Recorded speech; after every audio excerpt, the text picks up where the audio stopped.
So talk about a full circle moment. A few years ago, I did this training in LA called MITT, Mastery in Transformational Training. And all my peers were wearing these beautiful bracelets. Chris Pan, he's from 166, one of the courses. He actually created the company. And I was like, I need to meet him. And I finally get a chance to actually run into you out here in a serendipitous moment. How is that possible? It's beautiful. Isn't that beautiful? Yeah. When you connect to these kinds of events, it really starts coming together, right? You really attract a lot of things that you were sourcing before, and now you're actually holding the bracelets, and I get to have not one, but two. It says breathe on one, and it says grateful on the other. So these are beautiful words that remind you, right? When things get a little complicated on my left it's just hand. good practices. How did this come together? This was after a breakup. I was looking for a way to connect with other people, put more intention in the world, something that people would love to have. And I thought the world could use more reminders to breathe and have gratitude. Isn't it And if you look, we're right here. doing it.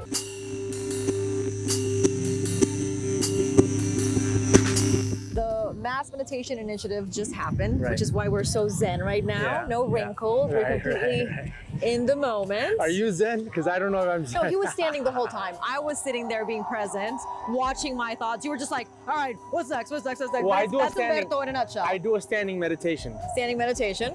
You know, look, this festival has like a very spiritual, undercurrent to it, but there's also little things about UFOs. They actually have speakers here from Ancient Aliens and all those like UFO shows that you watch on cable.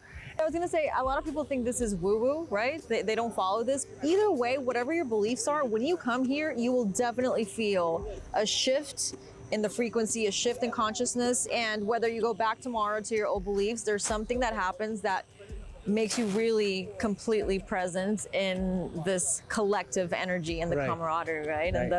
And the partying, which is totally fine, right? There's no we're on Earth, here. we're on a planet.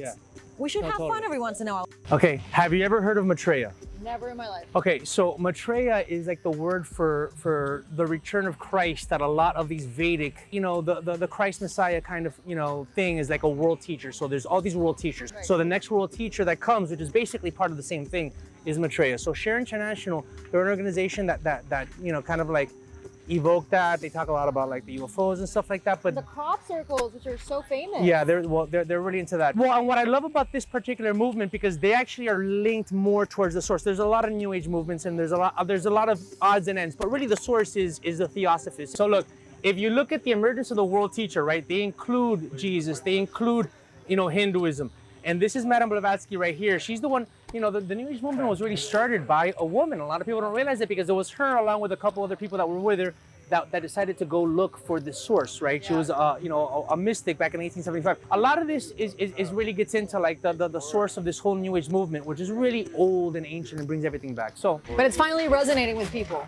Yeah. Finally resonating with people, even though it's been here for ages and ages. Because events like this, bring people together, they have a good time, they think they're coming just to do some yoga, listen to some music, and then they end up learning way more to come out with. Awesome.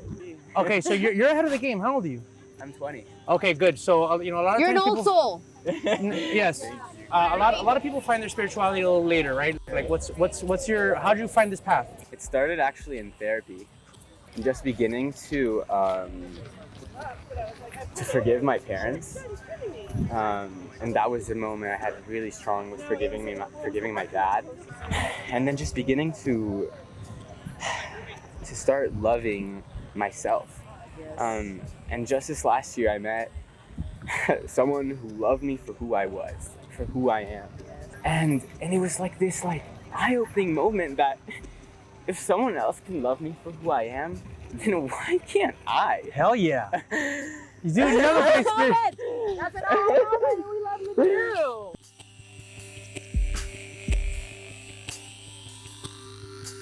So as you can see, we're going from a very peaceful sound bath into the extreme opposite. There's a beautiful indigenous tribal show going on. But let's see their next piece. They're about to start playing it.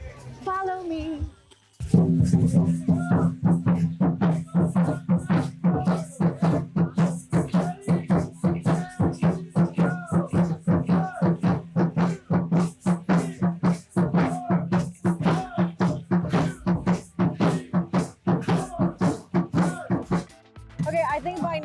got a pretty vast understanding of what this is. I'm starving, and I'm sure you are as well. Totally. We have our friend Erica, who's by the plant-based Apple food Gren. truck. Apple Gren. You like to call her by the last Yes. name. So I think let's look for Let's look her for her. and then say goodbye to you. All right, There let's she go. is. Oh my God. I think I've been in that line for like an hour. Say Apple hi. Gren. You have a friend Applegren, Erica Applegren. It means apple branch in Swedish. I'm Swedish. Yes, you are. A vibrant, very attractive, gorgeous soul. Yes. Swedish. Okay, so the food is a little bit of a wait, but we have our coconut water, courtesy of Frankie. It's the best I've ever had. And we have our new tribe of people. We found our new friends, which is great. We're just gonna hang out with them. Thank you for being on this beautiful adventure, and I'll see you very soon on another one here for the zoo.